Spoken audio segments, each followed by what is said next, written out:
जय हिंद बच्चों, आपकी नई फिजिक्स क्लास में आपका एक बार फिर से स्वागत है।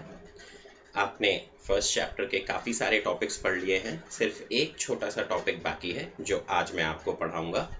The new topic for today is torque on a dipole placed in a uniform electric field. So as we all know that torque is what? It is the rotatory effect of force, या हम ऐसा कह सकते हैं ये एक ऐसा force होता है जो बॉडी को ट्रांसलेटरी मोशन ना कराकर रोटेटरी मोशन कराता है। तो ऐसा फोर्स जो रोटेटरी इफेक्ट प्रोड्यूस कराता है, ऐसे फोर्स को हम फोर्स ना कह के एक नया टर्म देते हैं, दैट इज टॉर्क, जिसके बारे में हम क्लास 11th में डिटेल में पढ़ चुके हैं। तो सिचुएशन क्या है, what we are going to study is कि एक डाइपोल है, this is minus q charge and this is plus q charge. ठीक है, तो minus q and plus q equal and opposite charges, this is a dipole as we have studied in the last class. Dipole और उसके कारण electric fields हमने पढ़ चुके थे। आज हम पढ़ेंगे कि अगर किसी external electric field, E vector is the external electric field, ये यूनिफॉर्म इलेक्ट्रिक फील्ड है। यूनिफॉर्म इलेक्ट्रिक फील्ड आप लोगों ने सीख चुके हैं कि अगर पैरेलल फील्ड लाइंस हैं, इलेक्ट्रिक फील्ड लाइंस अगर पैरेलल हैं तो ऐसी इलेक्ट्रिक फील्ड कहलाती है यूनिफॉर्म इलेक्ट्रिक फील्ड। तो यूनिफॉर्म इलेक्ट्रिक फील्ड में अगर हम किसी डाइपोल को रख देते हैं तो उस पर क्या होगा, क्या उस पर रोटेटरी इफेक्ट प्रोड्यूस होगा, क्या उस पर टॉर्क लगेगा, we are going to understand that. तो देखो, अब ये डाइपोल है माइनस क्यू प्लस क्यू और ये यूनिफॉर्म इलेक्ट्रिक फील्ड में रखा हुआ है, पैरेलल इलेक्ट्रिक फील्ड लाइंस है, electric field is in this direction shown by the arrow, right. अब ये पॉजिटिव चार्ज जो है, क्या इस पर इस इलेक्ट्रिक फील्ड के कारण फोर्स लगेगा? Force का formula by the definition of electric field we have studied. What was the formula for electric field by definition? E is equal to F upon Q. Force experienced per unit test charge. जिससे हमें force का formula मिला था F equal to QE. Right? तो इस positive charge पर जो force लगेगा उसका formula होगा QE.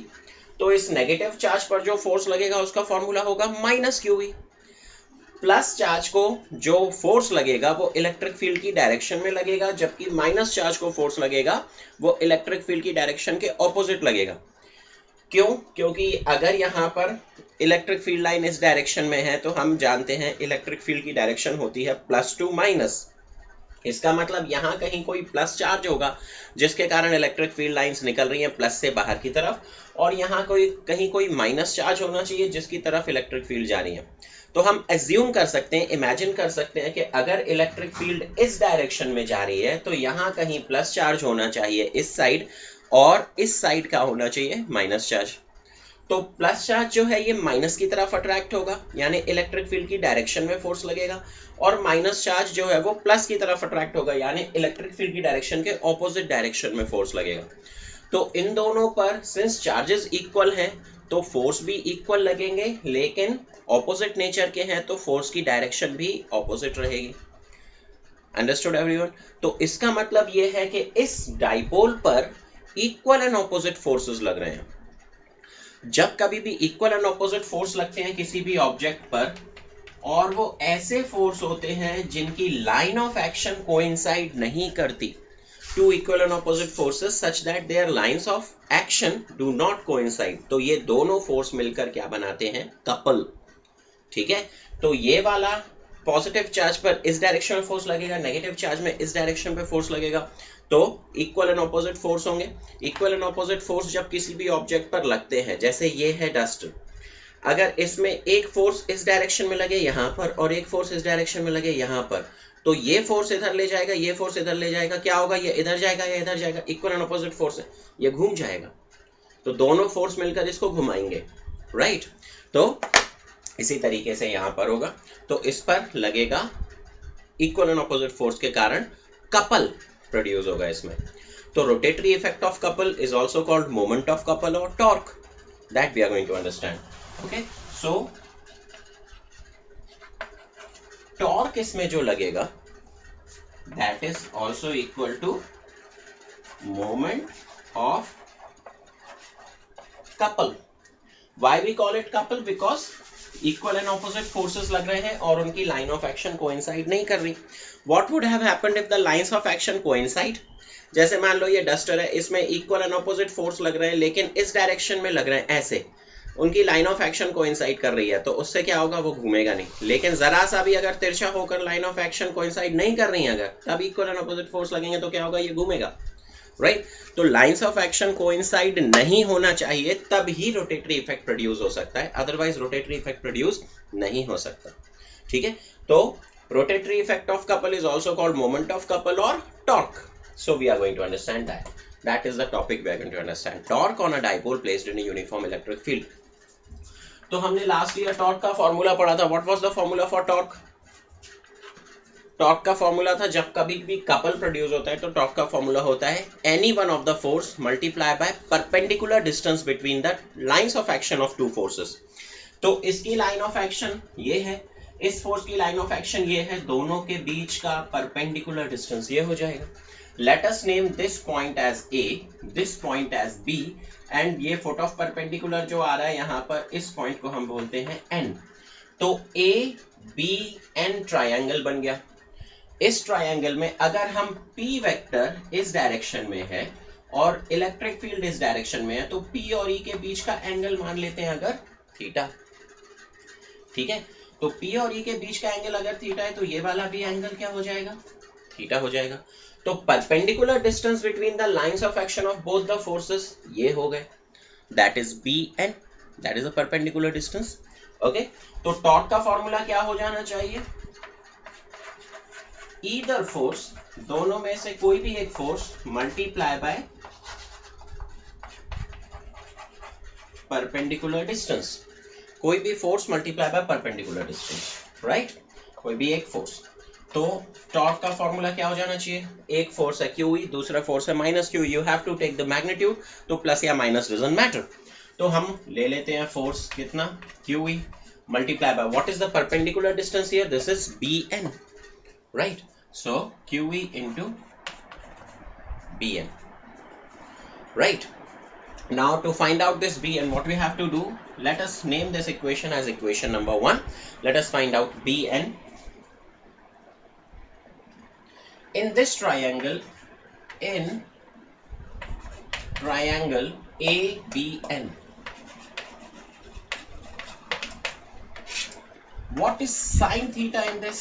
Sin theta का फॉर्मूला होता है P upon H, right?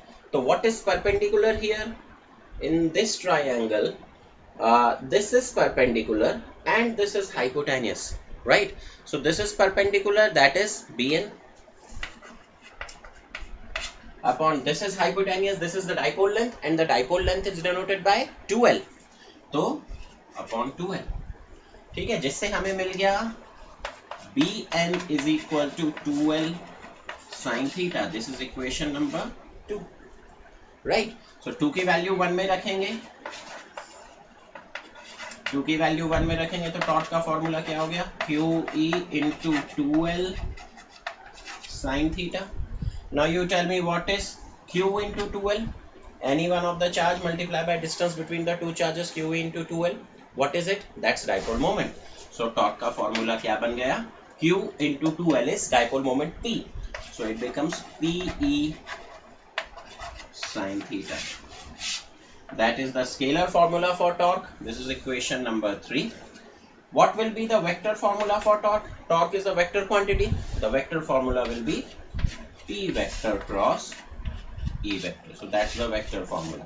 Equation number 4. ठीक है? We know A cross B का फॉर्मूला होता है AB sin theta. ऐसे ही P cross E का फॉर्मूला हो जाएगा PE sin theta. So this is the scalar form. This is the vector form. So we have understood torque on a dipole. Torque का formula है P cross E या PE sin theta. Right? तो इस तरीके से हमने देख लिया कि what is the formula for torque on a dipole placed in a uniform electric field. अब यहाँ से कुछ कंक्लूजन्स निकालते हैं हम लोग. डाइपोल के लिए कुछ इंपॉर्टेंट पोजीशंस को स्टडी करते हैं. स्टेबल इक्विलिब्रियम, अनस्टेबल इक्विलिब्रियम और स्टैंडर्ड पोजीशंस क्या होती हैं. Let us understand. जब कभी कोई चीज रोटेट करती है तो जो उसका इक्विलिब्रियम होता है वो कहलाता है rotational equilibrium.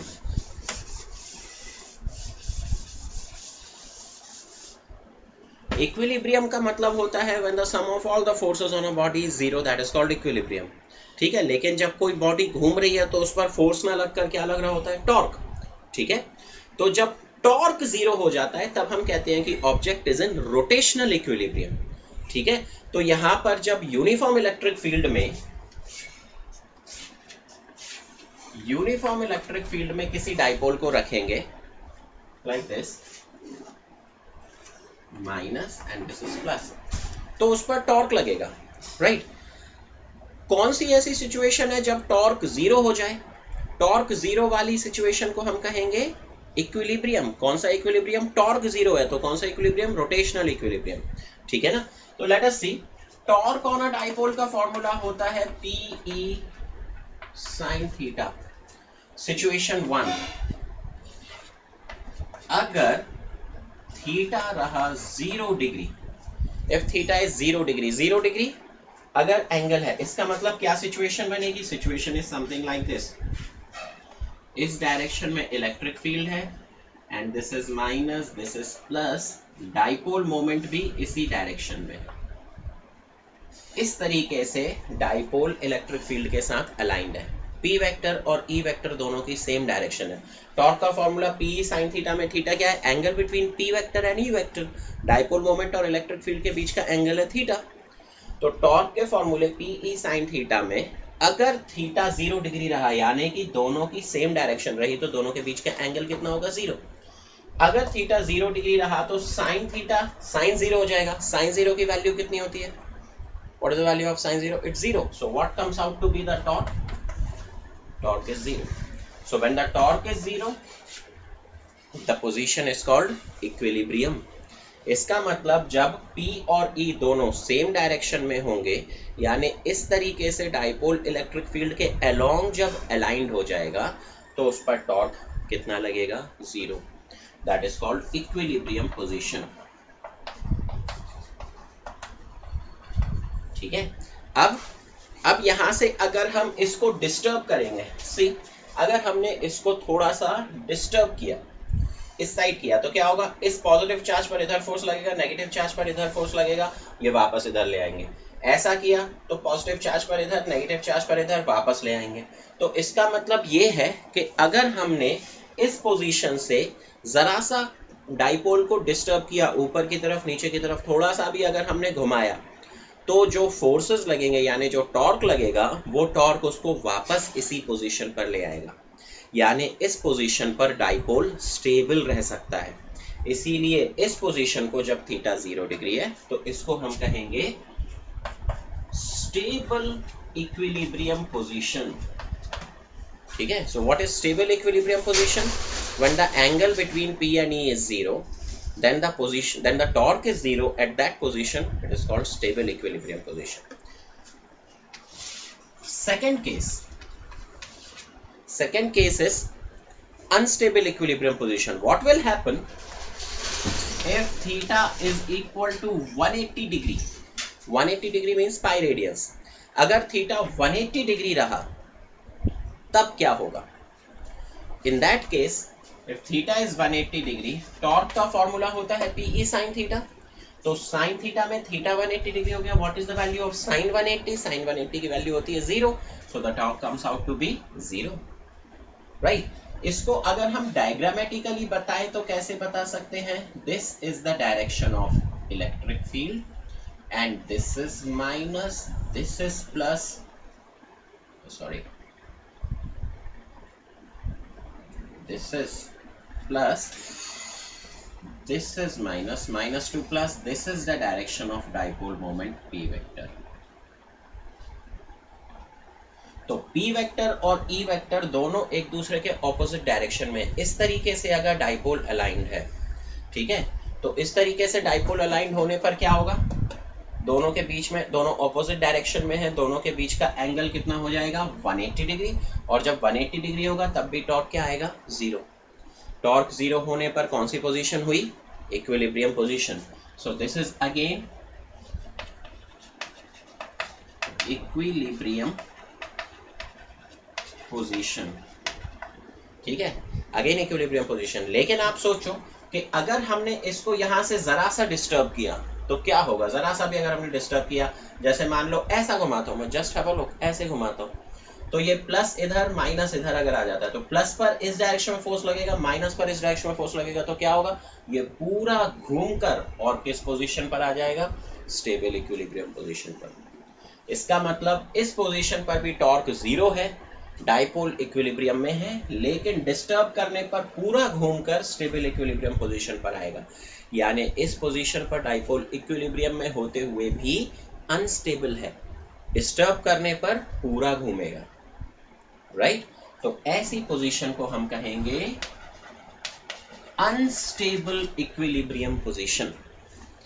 I think you might have got the point. So how many equilibrium positions are there for a dipole? There are two equilibrium positions. One is stable equilibrium position when the angle is 0 degree between P and E. तो इससे क्या होगा, disturb करने पर वापस उसी position पर आ जाता है। दूसरा है unstable equilibrium position when the angle between P and E is 180 degree opposite in direction. तब क्या होगा, तब टॉर्क तो जीरो होगा पर स्लाइटली डिस्टर्ब करने पर भी क्या होगा, it will turn around and will acquire stable equilibrium position. So that is called unstable equilibrium position. There is another important position for a dipole, which is called standard position. Standard position. Standard position कौन सी position होगी dipole के लिए, जहां पर torque कैसा लगेगा, maximum, ठीक है, टॉर्क मैक्सिमम लगेगा और साथ ही साथ इस पोजीशन पर पोटेंशियल एनर्जी होती है जीरो, ठीक है। स्टैंडर्ड पोजीशन एक ऐसी पोजीशन है जहां पर torque on a dipole is maximum and potential energy is zero. Let us understand about this also. What is the formula for torque on a dipole, PE sin theta. तो इसका मतलब P और E तो constant है, electric field is uniform, that's constant, and dipole moment जो है -2+, that is also constant. We cannot change that. What we can do here is only changing the angle theta. तो sin theta की maximum value कितनी होती है, just think about it. To get maximum torque we have to get sin theta maximum, and the maximum value of sin theta is 1. At which angle? At 90 degree. तो sin theta की maximum value कितने angle पर रहेगी, 90 degree angle पर। sin 90 की value हो जाएगी 1, sin theta maximum तो टॉर्क भी मैक्सिमम। तो टॉर्क मैक्सिमम होने के लिए थीटा कितना होना चाहिए, 90 डिग्री, π/2 रेडियन। तो जब थीटा 90 डिग्री हो जाएगा तो टॉर्क मैक्सिमम हो जाएगा। And what is the value of that maximum torque when theta is 90 degree, sin 90 की वैल्यू 1, टॉर्क बचेगा PE, तो torque is PE, that is the maximum value of torque, ठीक है। तो स्टैंडर्ड पोजीशन वो position है जिसमें टॉर्क मैक्सिमम होगा, और टॉर्क मैक्सिमम कब होगा, जब डाइपोल जो है वो इलेक्ट्रिक फील्ड से 90 डिग्री एंगल बना रहा हो, just like this. This is minus q charge, this is plus q charge, this is P vector, this is E vector. So when the dipole is in this position, the torque is maximum and the potential energy at this position is 0. This is called standard position of a dipole. So how many important positions for a dipole we have studied? 3 important positions: stable equilibrium, unstable equilibrium and standard position, right? Thank you very much. इसके लिए आप notes बनाएंगे, ठीक है, take a screenshot and make the notes. एक और important topic मैं आप लोगों को बताना चाहता हूं, जो वैसे तो नेक्स्ट चैप्टर का है पर डाइपोल से रिलेटेड है, इसीलिए मैं अभी खत्म कर देना चाहता हूं। The topic is work done in rotating a dipole. Work done in rotating a dipole, ठीक है। डाइपोल को रोटेट करना है in a uniform electric field, तो उसमें कितना वर्क डन होगा, that also we are going to understand. Mind you, मैं एक बात आपको बता देना चाहता हूं कि ये जो टॉपिक है ये नेक्स्ट चैप्टर का है, लेकिन कंटिन्यूटी मेंटेन करने के लिए मैं अभी से इसको आपको पढ़ा दे रहा हूं। इसी के साथ आप समझ लीजिए कि फर्स्ट चैप्टर खत्म हो गया और सेकेंड चैप्टर शुरू हो गया, क्योंकि इसके बाद आपको इलेक्ट्रोस्टैटिक पोटेंशियल और पोटेंशियल एनर्जी और कैपेसिटेंस के बारे में पढ़ाया जाएगा। तो यहीं से आपके सेकेंड चैप्टर की शुरुआत हो गई मान लीजिए, ओके।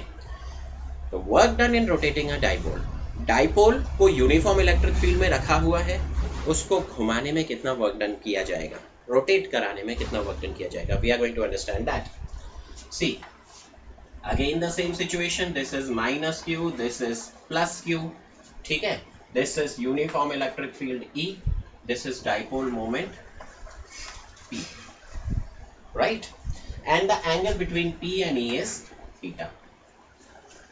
Okay, so हम जानते हैं वर्क डन का फॉर्मूला होता है force into displacement, right, work done का फॉर्मूला फोर्स इनटू डिस्प्लेसमेंट। लेकिन जब कोई चीज घूम रही होगी तो रोटेशन के केस में वर्क डन का फॉर्मूला फोर्स की जगह पर हो जाएगा टॉर्क और डिस्प्लेसमेंट की जगह पर एंगुलर डिस्प्लेसमेंट।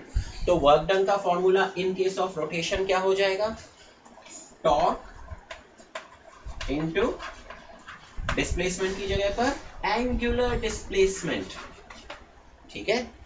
तो अब हम जानते हैं कि work done by a work done by a variable force is found using integration. आप लोगों को याद होगा जब भी हम वेरिएबल फोर्स को एनकाउंटर करते थे तो वर्क डन निकालने के लिए क्या करते थे, integration.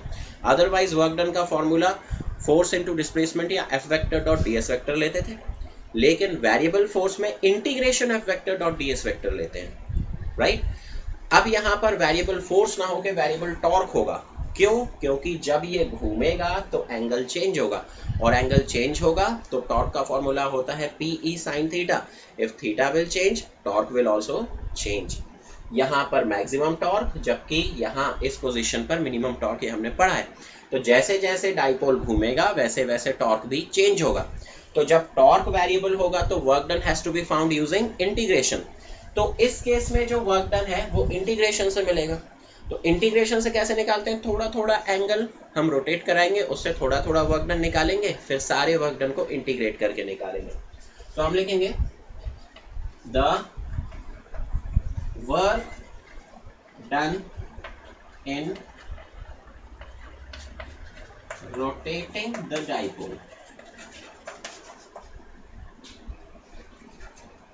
from angle theta 1 to theta 2 is theta 1 से थीटा 2, मान लो कोई थीटा 1 एंगल से थीटा 2 एंगल तक हम रोटेट कर रहे हैं, तो उसका वर्क डन क्या हो जाएगा, वो वर्क डन हो जाएगा integration torque into displacement. Displacement की जगह पर छोटा सा angular displacement D theta, tau d theta, कहां से कहां तक, थीटा 1 से लेकर थीटा 2 तक। I think you might have got this point, okay.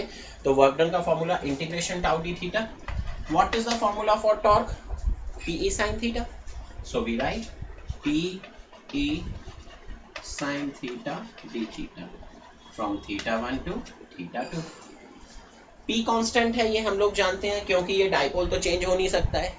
तो P is constant and electric field is uniform, external electric field that is also constant। तो P और E दोनों कांस्टेंट है, वो कहाँ आ जाएंगे, बाहर। इंटीग्रेशन सिर्फ किसका होगा, साइन थीटा का, और सब लोग जानते हैं integration sine theta is minus cos theta, right. तो वर्क डन में PE बाहर आया, ठीक है, P और E दोनों बाहर आ गए, साइन थीटा का इंटीग्रेशन हुआ माइनस कॉस थीटा, इंटीग्रेशन हुआ कंप्लीट, लेकिन लिमिट्स अभी भी क्या है, थीटा 1 और थीटा 2। अब हम जानते हैं इनको कैसे सॉल्व करते हैं। पहले थीटा की जगह पर upper limit value, minus theta की जगह पर लोअर लिमिट वैल्यू, तो it will come out to be minus cos theta 2 minus cos theta 1। लेकिन ये जो माइनस है ये उसके साइन को ऑपोजिट कर देगा, तो वर्क डन क्या मिलेगा हमें, PE कॉस थीटा 2 जो है माइनस का, ठीक है, और cos theta 1 minus of minus क्या हो जाएगा, प्लस। तो क्या बन जाएगा, cos theta 1 minus cos theta 2। So this is the formula for work done in rotating a dipole. कहां से कहां तक रोटेट, थीटा 1 से थीटा 2 तक। Work done in rotating a dipole का फॉर्मूला हो गया PE cos theta 1 minus cos theta 2, ठीक है। अब हमें निकालना है नेक्स्ट टॉपिक में पोटेंशियल एनर्जी, ठीक है। तो पहले तो आप स्क्रीनशॉट लेकर वर्क डन का फॉर्मूला लिख लीजिएगा। इसके बाद the next topic that we will be study is potential energy of a dipole.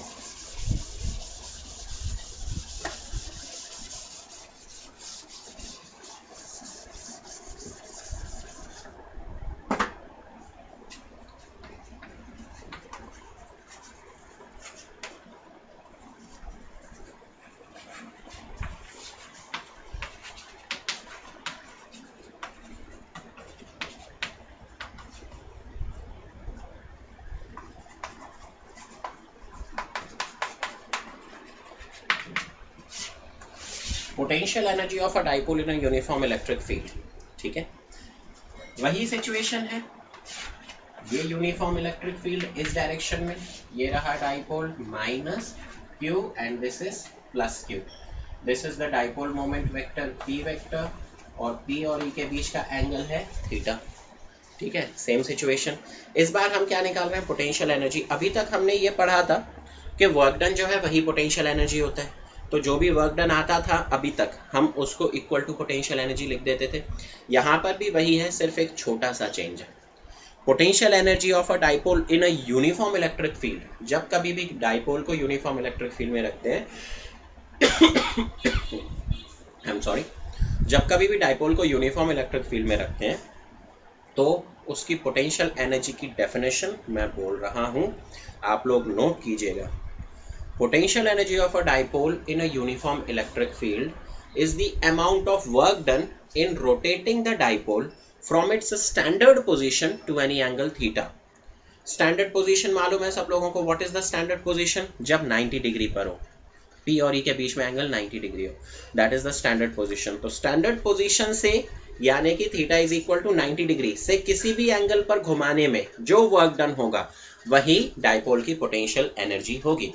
So what is the formula for potential energy of a dipole? Potential energy of a dipole का क्या definition होगी, यानी definition क्या हो जाना चाहिए, work done in rotating a dipole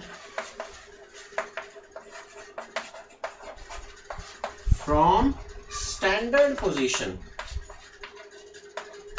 to any angle theta। Standard position से किसी भी एंगल थीटा में रोटेट करने में जो वर्क डन होगा वही उसकी पोटेंशियल एनर्जी होगी। ठीक है, तो पोटेंशियल एनर्जी निकालने के लिए हमें क्या करना पड़ेगा, if θ1 is equal to 90 degree कर देते हैं। स्टैंडर्ड पोजीशन में एंगल कितना होता है, 90 डिग्री, तो θ1 इज इक्वल टू 90 डिग्री। θ2 जो है ये कोई भी एंगल थीटा हो सकता है। ठीक है, तो फिर क्या होगा, उस सिचुएशन में जो वर्क डन होगा ये किसके बराबर हो जाएगा, potential energy. Potential energy is denoted by U, capital U। Okay, तो पोटेंशियल एनर्जी क्या हो जाना चाहिए, what is the formula for work done? Work done का फॉर्मूला अभी हमने निकाला, वो क्या था, PE cos θ1 माइनस cos θ2। θ1 की जगह पर कितना रखना है, 90 डिग्री, और θ2 की जगह पर थीटा। तो पोटेंशियल एनर्जी का क्या फॉर्मूला हो जाएगा, PE cos θ1 is cos 90, cos 90 की वैल्यू कितनी होती है, दैट्स 0, तो 0 माइनस cos θ2 में θ2 is theta, minus cos theta, तो this is minus cos theta into PE कर देंगे तो पोटेंशियल एनर्जी का फॉर्मूला हो जाएगा minus PE cos theta।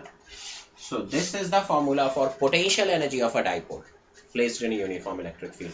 So there is a minute difference between work done and potential energy. Work done का formula होता है PE cos θ1 minus cos θ2, लेकिन इस वर्क डन को हम पोटेंशियल एनर्जी नहीं लिखते। कब लिखते हैं पोटेंशियल एनर्जी, जब यहाँ पर θ1 0 हो और θ2 90 डिग्री, यानी स्टैंडर्ड पोजीशन से किसी भी एंगल पर घुमाने में जो वर्क डन होगा वो डाइपोल की पोटेंशियल एनर्जी होगी।